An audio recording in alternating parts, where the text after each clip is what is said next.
안녕하세요. 사연 왔어요 톡톡입니다. 구독과 좋아요, 알림 설정 꼭 부탁드립니다. 그럼 오늘의 이야기 시작해 보겠습니다. 13시간의 진통이었습니다. 그것도 제대로 된 병원에서 진통을 한 것도 아니고 시어머니가 고집을 부려서 산파가 집으로 찾아와 집에서 아이를 낳았어요.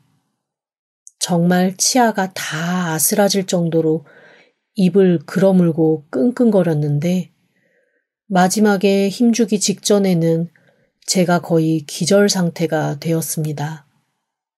쌍둥이였기에 남들보다 2배는 더 힘이 들었어요.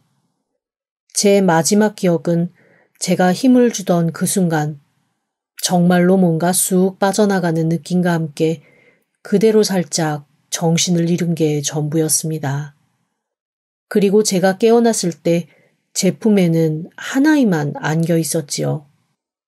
나머지 한 아이를 찾는 제게 시어머니는 쓸데없이 딸을 둘이나 뱃속에 품고 있었으면서 뭐가 잘났다고 없는 애를 찾냐며 미운 소리를 하셨습니다.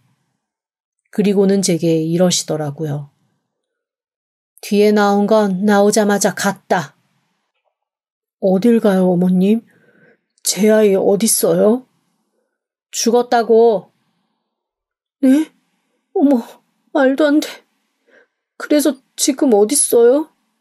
아무리 숨이 끊어졌다고 해도 제가 10달 동안 품고 있던 아이예요. 그래도 제가 한번 안아보고 보내야죠. 이미 다 치웠다.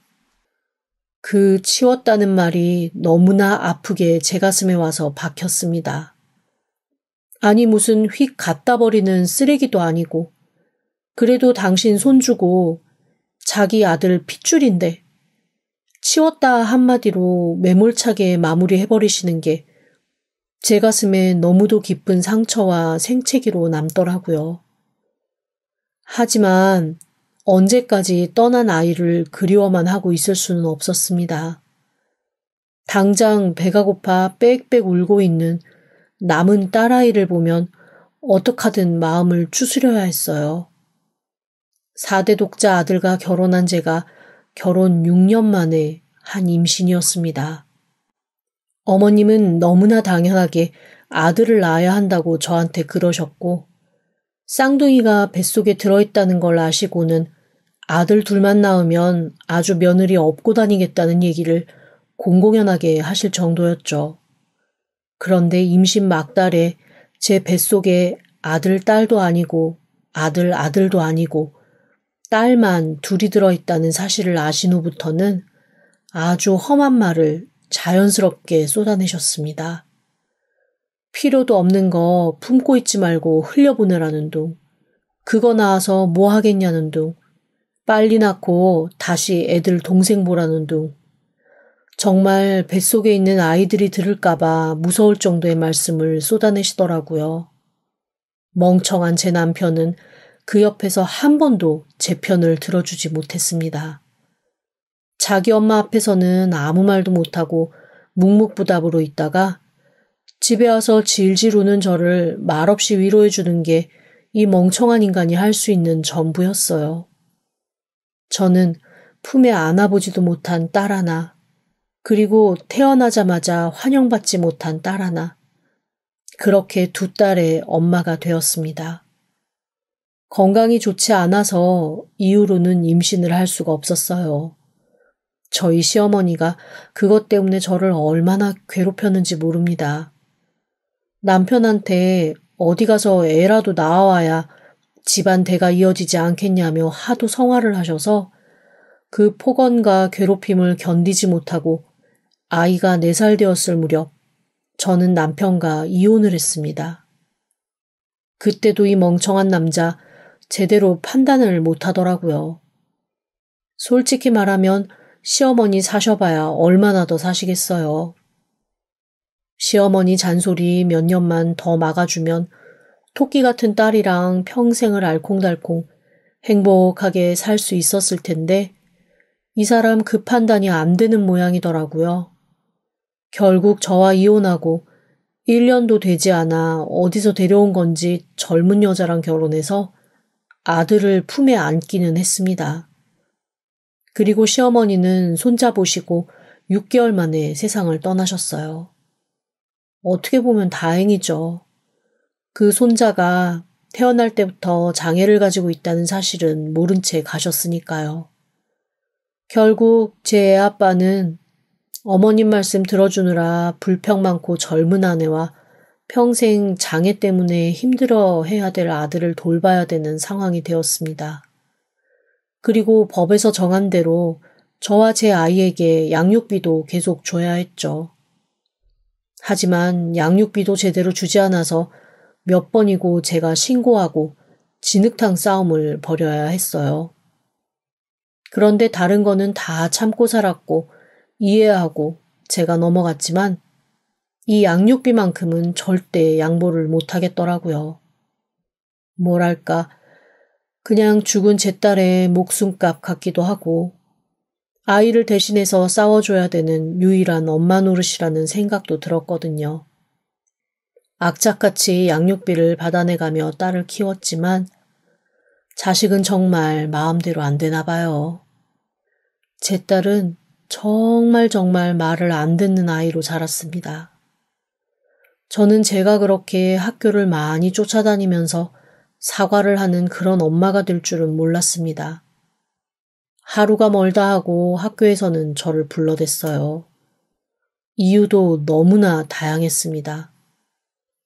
어떨 때는 같은 반 아이를 때려서 제가 쫓아갔어야 했고 또 어떨 때는 남의 물건에 손을 대서 제가 불려갔습니다. 그나마 저학년 때는 학교라도 나가서 학교 안에서 사고를 치더니 학년이 올라가고 나니 학교조차 나가지 않더라고요. 소위 문제 아이가 된 겁니다. 제가 너무 속이 상해서 한 번은 대체 왜 이러냐고 아이를 붙들고 울면서 물은 적이 있었습니다. 그랬더니 글쎄 아이가 저한테 이러는 거예요. 왜? 내가 아니라 죽은 쌍둥이 동생이었으면 안 이랬을 것 같아? 너 그게 무슨 소리야? 내가 모를 줄 알아, 엄마? 살아있는 나는 골칫덩이라고 생각하고 죽은 내 쌍둥이 걔 그리워하고 있는 거 내가 모를 줄 알아? 그게 무슨 소리야? 너 그 얘긴 또 어디서 들었어? 아빠한테 들었어. 아빠가 그러더라? 엄마가 걔를 훨씬 더 원했다고? 정말 어이가 없었습니다. 그래도 아빠라고 한 번씩 만나게 해줬더니 애를 붙들고 정말 말도 안 되는 쓸데없는 소리를 짓거려놨더라고요. 제가 아무리 아니라고 얘기해도 한 번 옹돌아진 사춘기 아이의 마음은 돌아설 기미가 보이지 않았습니다. 오히려 자기 혼자 머릿속으로 있는 대로 소설을 써서 어느새 그 아이의 머릿속에 저는 살아있는 자기는 관심도 없고 죽은 딸아이만 그리워하는 현실 감각 없는 엄마로 자리매김을 했더라고요. 아무리 아니라고 해도 말도 안 듣고 뒤늦게 전 남편한테 애한테 대체 무슨 소리를 한 거냐고 따져봤지만 돌아오는 건 그 사람의 비아냥뿐이었습니다. 그러면서 글쎄 저한테 이렇게 말하는 거 있죠.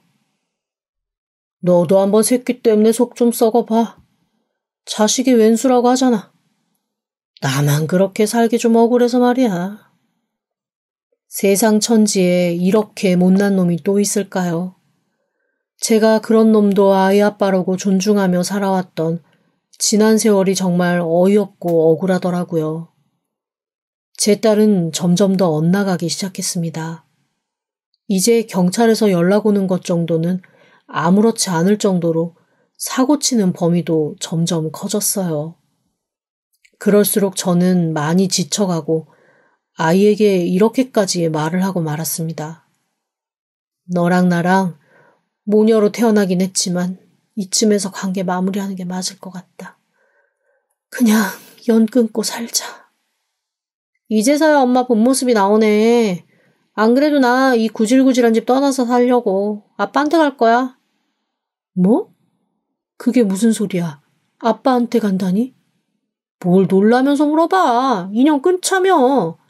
거기 새엄마가 나를 얼마나 예뻐하는데. 어차피 관심도 없으면서 괜히 아빠한테 심술 내려고 나 데려온 거 내가 모를 줄 알아? 궁금할 것도 없고 참견할 것도 없잖아. 나 이제 그냥 내가 알아서 살 테니까 엄마도 엄마가 알아서 살아. 무소식이 희소식이라고 생각하자고. 그렇게 딸은 17살 어린 나이에 제 곁을 떠나버리고 말았습니다. 사실 인연 끊자고는 했지만 그게 정말로 이런 여파를 불러올 줄은 몰랐어요. 제가 화가 나서 그런 말이라도 해야 아이가 조금 정신 차리고 움찔할까 싶어서 해본 말이었는데 옳다구나 하고 뛰쳐나갈 줄 누가 알았겠습니까? 게다가 제 아빠한테 간다는데 자식한테 가질 마음은 아니지만 야속하고 원망스럽더라고요. 그나마도 한 1, 2년은 집에서 사는 것 같더니 어느 날 아이는 소리 소문도 없이 사라지고 말았습니다. 다 크네. 어디서든 살다가 오겠지라며 무심한 애아빠한테는 애당초 기대할 것이 하나도 없었고 저만 그저 뒤늦게 애가 닳아서 경찰에 신고도 하고 수소문도 하며 아이를 찾았습니다.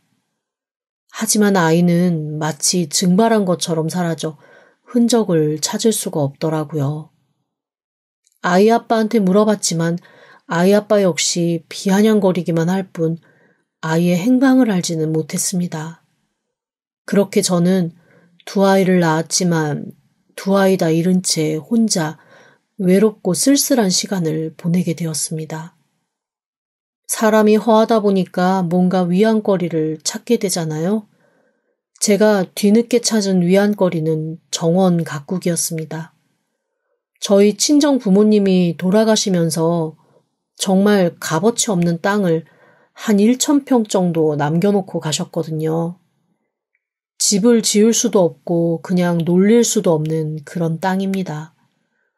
그나마 그 땅이 개발지역 근처에 있어서 그 여파로 근린생활 허가는 받을 수 있게 되었어요. 이것저것 다 싫고 지쳤던 마당에 그냥 그곳에 가서 지내기로 결정을 했습니다. 마당에 온갖 허브를 가득 심고 그동안 마음이 심란할 때마다 그렸던 민화를 본격적으로 그리기 위해 화실처럼 꾸몄습니다. 제가 그린 그림을 주렁주렁 걸어놓고 그림 표구하러 일일이 나가는 것도 귀찮아서 한켠에 작은 표구실도 만들고 표구를 하기 위한 액자를 제작하기 위해 목공방도 작게 하나 꾸렸습니다. 고급스럽지는 않지만 제 손이 가는 공간이 살아나기 시작하니까 지나가던 사람들이 하나둘씩 와서 구경하면서 어느새 아무것도 없던 동네에 사람들이 찾아오게끔 하는 그런 곳이 되었어요. 규제도 조금씩 풀려서 제가 뭔가 장사를 할 수도 있게 되어가지고 작은 카페도 하나 열었습니다. 마음을 다스리려고 내려와서 시작했던 게 어느새 큰 정원과 카페, 그리고 저만의 감성이 깃든 공간으로 거듭나기 시작했죠. 이렇게 사는 사람이 특이했는지 언론에서도 몇 번 취재를 나왔습니다. 허브에 파묻혀 사는 그림 그리는 여자, 이런 식으로요. 그런데 참 제 마음속에 무슨 생각이 들었는지 그렇게 인터뷰할 때마다 꼭 뒤에 배경으로라도 제 딸과 함께 찍은 사진을 놓게 되더라고요. 그리고 항상 너무 그리워하는 사람이 있다. 그 사람이 저한테 다시 돌아오기를 바란다라는 얘기를 꼭 했습니다. 딸이 집 나갔다는 얘기는 안 하고요. 혹시나 이 아이가 어디서 자기만의 삶을 살고 있다가 제가 집 나간 딸이라고 낙인 찍어 민망한 일이 생길까 두려웠거든요. 그래서 최대한 그런 슬픈 얘기는 가리고 딸이 제가 한 인터뷰를 한 번이라도 보면 얼마나 자기를 사랑하고 있는지 그리고 기다리고 있는지를 깨닫기를 바라면서 기도하는 마음으로 인터뷰를 했죠. 그런데 제가 그런 마음을 담아 인터뷰한 게 무색하게 오히려 연락은 다른 곳에서 왔습니다. 몹시 험상궂은 남자 둘이 저를 찾아왔더라고요.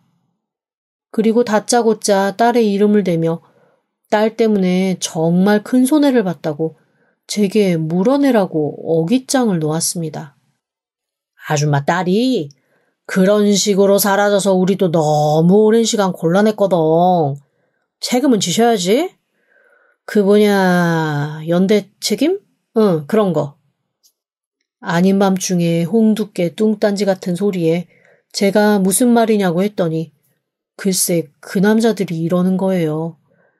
딸이 자기네들한테 사채를 크게 끌어다 쓰고는 잠적했는데 자기네들이 알아본 바로는 어디서 세상을 떠났다고 했습니다.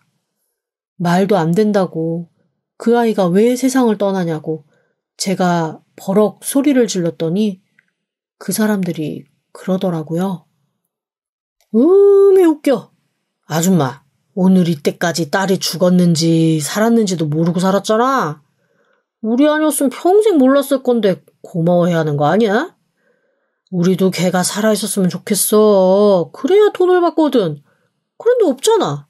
그럼 어쩌겠어. 살아생전에 가족이라고는 하나도 없다고 그래가지고 우리가 조건도 안 되는 거 돈 빌려주고 보살펴줬는데 그 기집애가 훅 가버렸네. 그런데 이렇게 떡하니 TV에도 나오는 엄마가 있는 거를 우리한테 아주 감쪽같이 숨긴 거지. 와, 시영악한가. 그러니 우리가 어쩌겠어? 여기까지 찾아와서 친히 아줌마를 만나야지. 그 딸내미 저승에서도 욕먹게 할 거야? 아니면 아줌마가 뒤늦게라도 수습할 거야? 난 엄마라면 수습해야 된다고 본다. 그러면서 그들이 해준 얘기는 믿고 싶지 않았지만 정말로 제 딸의 이야기가 맞았습니다. 제 딸 저를 떠나 집을 나간 직후부터 이런저런 알바를 하면서 나쁜 사람들과 어울렸던 모양이에요. 그러다 21살 때는 사채하는 남자를 만나서 그 남자와 함께 그 세계에도 몸을 담갔던 모양이었습니다. 그러다가 점점 씀씀이는 커지고 남자는 배신하고 도저히 자기가 갚을 수 없을 만큼 부채가 늘어나니 잠적을 했는데 이 사람들이 어디 자기 돈 떼어먹은 사람 그냥 두는 사람들이던가요. 눈에 불을 켜고 딸을 찾았지만 이미 세상을 떠난 뒤였다 했습니다. 모르지 뭐. 돈 때문에 너무 힘들어서 스스로 져버린 건지 아니면 사고가 난 건지. 하지만 어쨌거나 우리가 알아본 바로는 이 세상에 없어. 그런데 어떡하나? 딸은 세상에 없어도 딸이 남긴 빛은 아직 이 세상에 존재하거든? 아줌마가 처리를 좀 해줘야 되지 않겠어? 그러면서 그 사람들이 우르르 제 앞에 뭔가를 쏟아놓았습니다. 딸의 주민등록증, 그리고 이미 유효기간은 지났지만 딸 명의로 되어 있는 카드, 낡고 꼬질꼬질한 지갑, 모든 게 다 딸의 물건이었어요. 그리고 마지막 결정적으로 딸이 집을 나갈 때 들고 있던 핸드폰도 그 사람들 손에 있더라고요. 저는 그 핸드폰 배경화면을 보고 그 자리에서 완전히 무너져 내렸습니다. 저랑 딸이 유일하게 같이 찍었던 사진이 하나 있거든요. 애들이 좋아하는 스티커 사진 같은 그런 기계에 들어가서 찍은 사진이었는데 글쎄 그 사진이 배경화면이더라고요. 이 녀석이 그래도 나를 많이 그리워했구나. 내가 조금 더 적극적으로 손을 내밀어서 이 아이를 품에 품었어야 하는데 결국 나는 내 딸 둘 다 내 품에 품지 못했구나라는 생각에 억장이 무너져 내려왔습니다.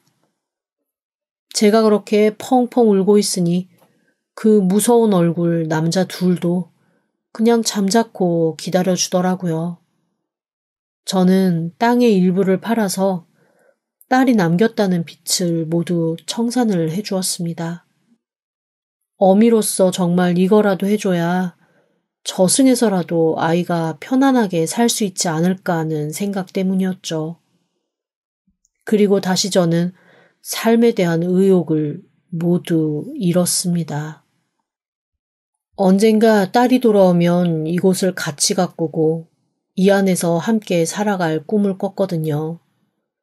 그런데 그런 딸이 사라진 마당에 이게 다 무슨 소용인가 싶었습니다. 정원에 핀 꽃도 다 의미가 없고 그동안 공들였던 허브며 그림도 다 꼴보기 싫더라고요. 반년을 그렇게 아무것도 안 하고 멍하게 지냈습니다. 그 사람들 말만 믿을 수는 없어서 나름대로 수소문도 해봤죠. 몇 년 전 무연고자 처리가 된 변사체 중 하나가 딸이 거의 확실하다는 얘기를 듣고 저는 모든 것에서 손을 놓아버렸습니다. 그러다 보니 제 주변도 챙기지 않게 되고 찾아오는 사람도 점점 줄어들었어요. 와봐야 예쁘게 가꿔진 정원도 아니고 온통 벌레와 잡초만 무성한 곳인데 그 누가 반가워하겠어요. 그렇게 모든 의욕을 잃고 하루하루 좀비처럼 살기 시작했습니다. 그러던 어느 날입니다.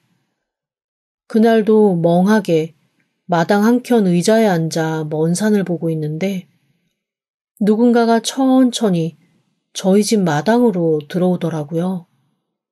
아무리 봐도 제 딸하고 똑같이 생긴 사람이었습니다. 세상에 이렇게까지도 닮은 사람이 있나 싶게 너무나 똑같은 얼굴이었어요. 멍하게 바라봤죠. 혹시 죽은 딸이 귀신이 되어 찾아왔나 싶은 마음뿐이었습니다. 그런데 그 여자가 눈에 눈물을 그렁그렁 담고 저한테 다가오더니 글쎄 저한테 엄마라고 부르는 게 아니겠어요? 자세히 보려고 엉거주춤 일어났다가 그만 너무 놀라 다리에 힘이 풀려 주저앉고 말았습니다. 엄마, 나야. 아니, 이게 무슨...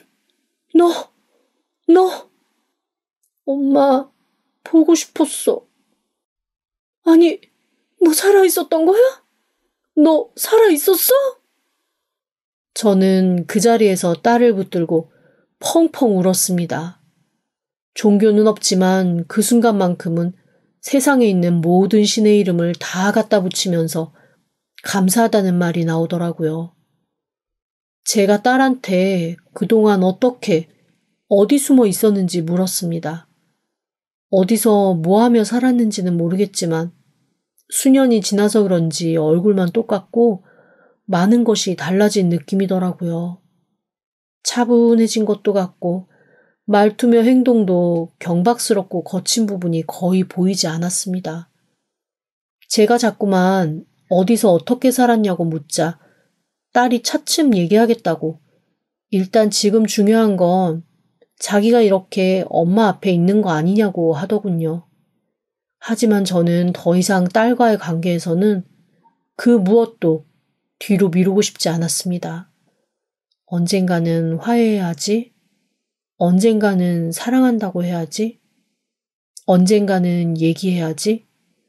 그렇게 미루다가 딸을 잃을 뻔했잖아요. 그 어떤 것도 미루지 않고 싶었습니다. 그래서 제가 딸한테 이렇게 얘기했습니다. 아니야. 나 이제는 그 무엇도 나중에 하지 않을 거야. 그냥 지금 당장 이 순간에 할래. 너한테 돈 빌려줬다는 무서운 사람들이 찾아왔었어. 그 사람들이 네가 죽었다고 했고. 그래서 내가 백방으로 찾다가 몇 년 전에 무연고자 처리된 변사체가 너라고 생각했어. 딸이 말없이 들으면서 고개만 끄덕이더라고요. 미안해 엄마. 나도 그러고 싶진 않았어. 그런데 이럴 수밖에 없었어요. 아니야, 괜찮아. 이렇게 살아왔으니까 괜찮아. 그리고 엄마가 다 해결했어. 제가 다 해결했다는 말에 딸의 얼굴이 환해지는 것 같았습니다. 그리고는 곧 정원을 둘러보며 밝게 웃더라고요. 엄마, 그런데 언제 이렇게 멋있는 정원을 가꿨어? 아이고, 이게 뭐가 멋있어. 훨씬 더 멋있었어.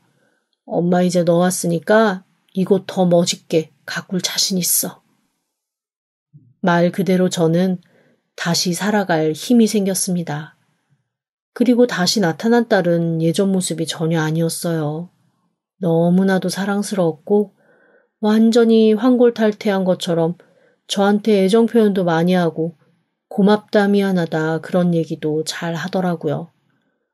이 아이가 그동안 얼마나 외로웠을까 싶은 생각에 저는 아이를 볼 때마다 사과를 했습니다.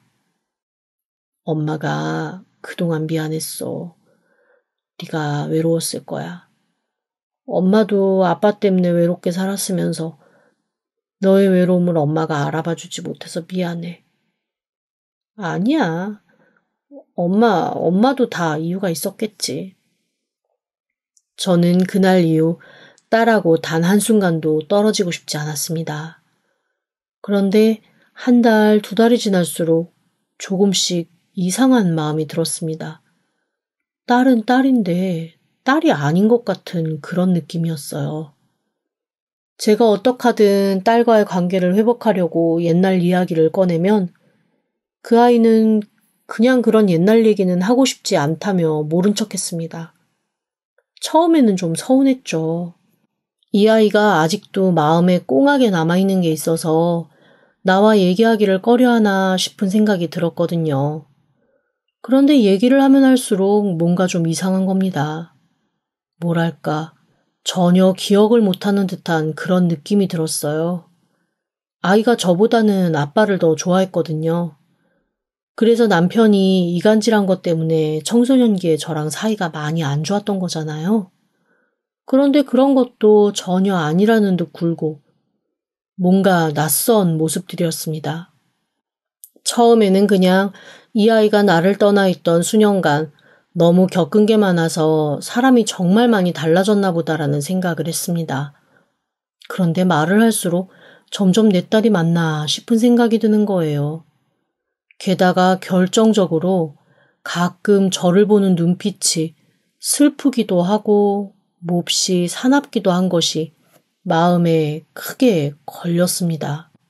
얼마나 사나웠냐면 저런 눈빛은 엄마가 아닌 원수한테 보내는 눈빛이 아닌가 싶을 정도로 무서운 눈으로 저를 쳐다볼 때가 있었거든요. 오죽하면 제가 아무리 쌓인 게 많았어도 그래도 어떻게 자기 엄마를 저런 눈으로 보나 참 속상하다라는 생각을 몇 번 했을 정도였거든요. 그렇게 딸이 저한테 오고 2달 정도 지났을 때 일입니다.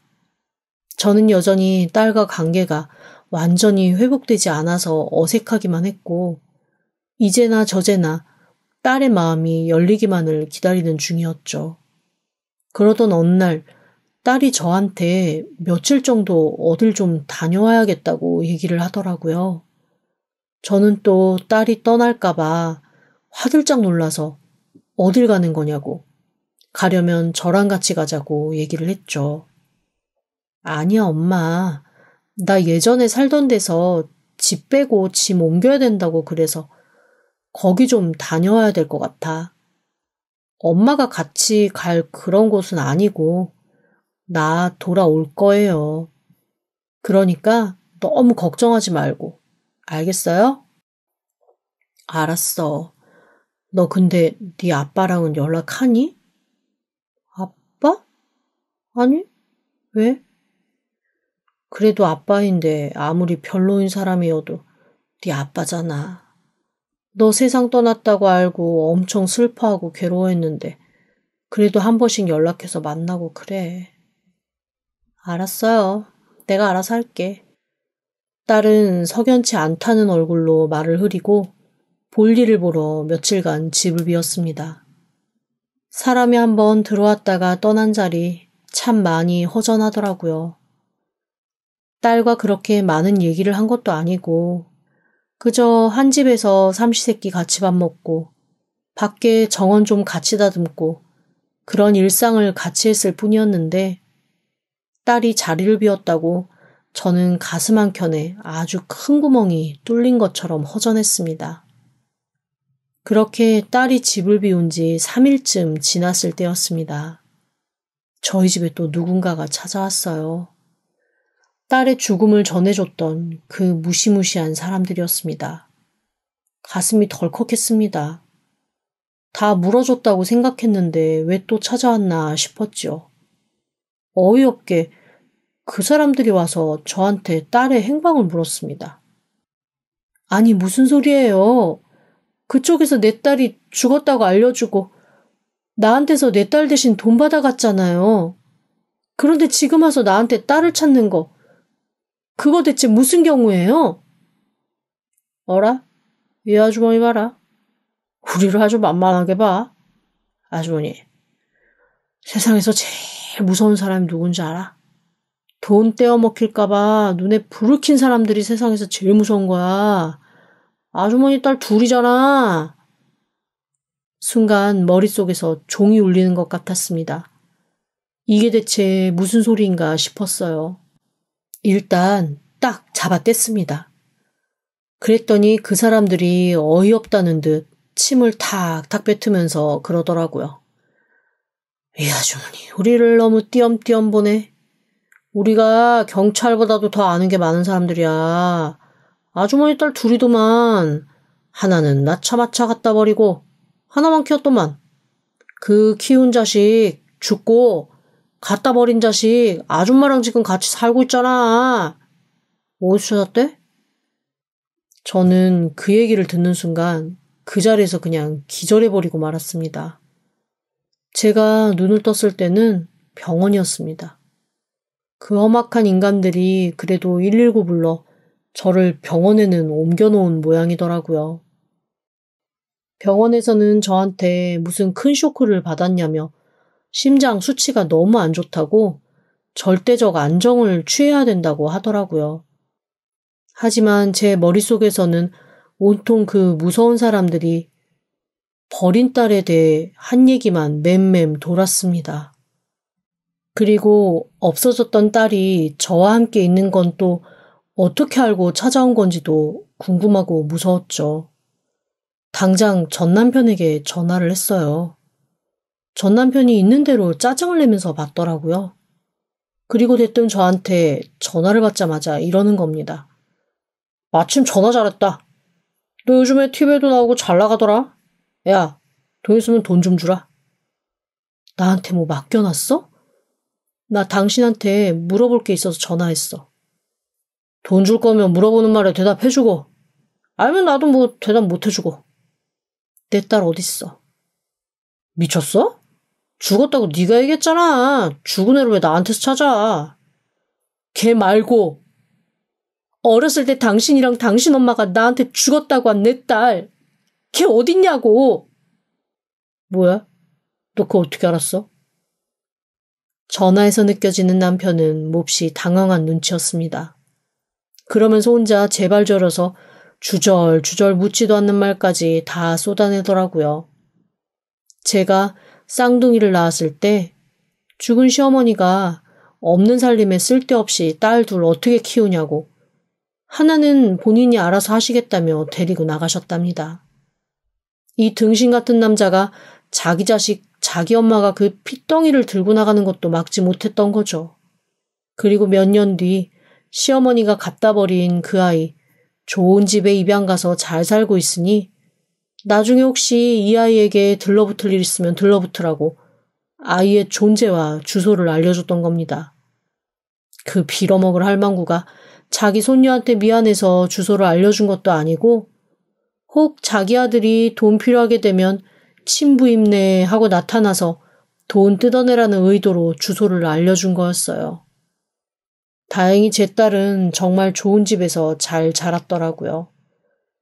뒤늦게 나타난 자기 아빠 때문에 좀 방황을 하긴 했지만 키워주신 부모가 잘 처리해준 덕에 남편과의 관계는 무난하게 끊어졌고 그 다음에 여기저기 수소문해서 찾은 게 저였던 겁니다.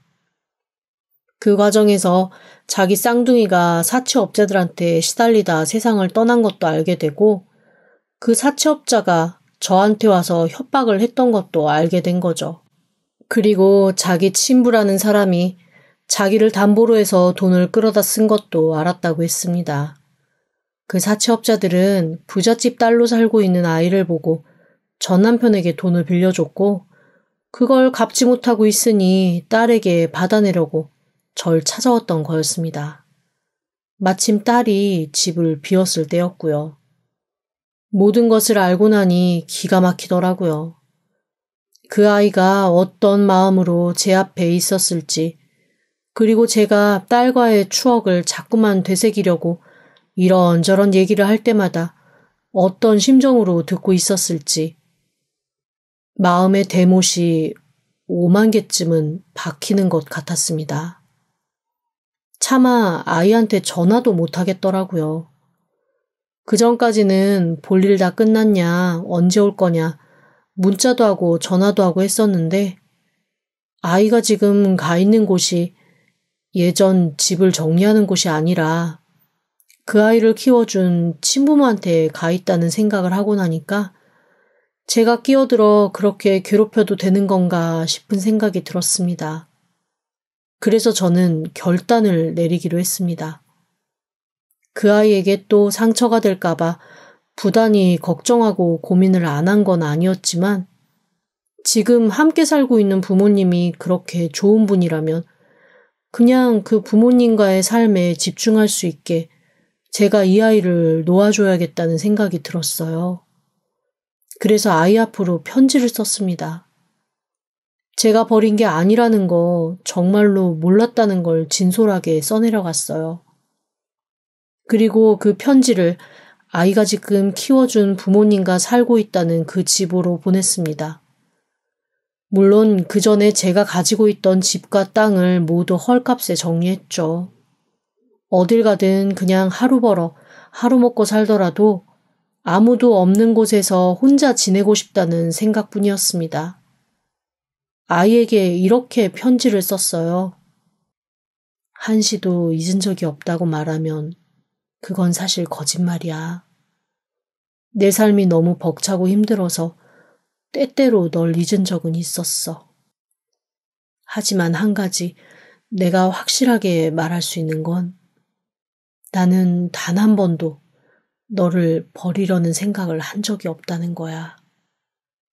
뒤늦게 엄마라고 그래도 나타나줬는데 못 알아봐서 미안해. 그리고 이렇게 다시 한번 네 옆을 떠나게 돼서 또 미안해.